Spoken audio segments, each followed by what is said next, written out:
અમરેલી જિલ્લામાં સરકાર દ્વારા ટેકાના ભાવની તુવેરની ખરીદી આરંભ થયો। અમરેલી, સાવરકુંડલા, બગસરા, ધારી અને કુંકાવાવ સહિતના સેન્ટરો પર 1600 રૂપિયાના ભાવથી ખરીદી શરૂ થતાં ખેડૂતોમાં ખુશી જોવા મળી છે। અમરેલી જિલ્લામાં ટેકાના ભાવની તુવેરની ખરીદી શરૂ થતાં ખેડૂતો તુવેર લઈને યાર્ડના સેન્ટરો પર પહોંચ્યા હતા। સરકાર દ્વારા અગાઉ મગફળી, અડદ, સોયાબીનની ખરીદી કર્યા બાદ તુવેર ખરીદી શરૂ કરવામાં આવી હતી।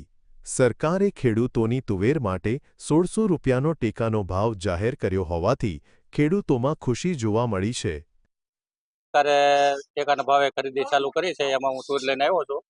મારે 15 રૂપિયાની તુર છે અને અત્યારે હવામાન લઈને આવ્યો છું અને સરકારે ભાવ સારા આપે છે। આમાં જો યાર્ડમાં વેચવા જઈએ ને તો 1300 થી 1500 ભાવ આપે છે। મને 200-250 નો ફેર આવે છે ને સરકારે આ જાહેરાત કરી એમાં ખેડૂતોને ફાયદો થાય છે। અમરેલી જિલ્લાના માર્કેટિંગ યાર્ડમાં તુવેરની જાહેર હરાજીમાં ખેડૂતોને 1300 થી લઈને 1450 આસપાસના ભાવ મળતા હોય છે, ત્યારે સરકારનો ટેકાનો ભાવ 1600 હોવાથી ખેડૂતોને 200 થી 250 જેટલો વધુ ભાવ મળી રહ્યો છે। સરકાર હજુ વધુ ખેત જણસો ટેકાના ભાવે ખરીદી કરી લે તેવી ખેડૂતોએ લાગણી વ્યક્ત કરી છે।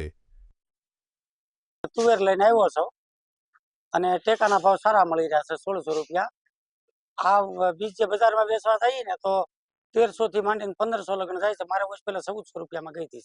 આજથી સાવરકુંડલા યાર્ડની અંદર તુવેરની ખરીદીનો શુભ પ્રારંભ થઈ ચૂક્યો છે અને સાવરકુંડલા સિવાય અમરેલી જિલ્લાની અંદર ધારી, બગસરા, કુંકાવાવમાં તુવેરની ખરીદીનો શુભારંભ થઈ ચૂકેલો છે।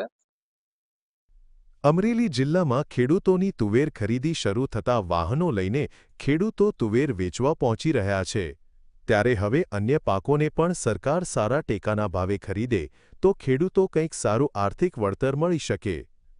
કલ્પેશ ખેર, GSTV, અમરેલી।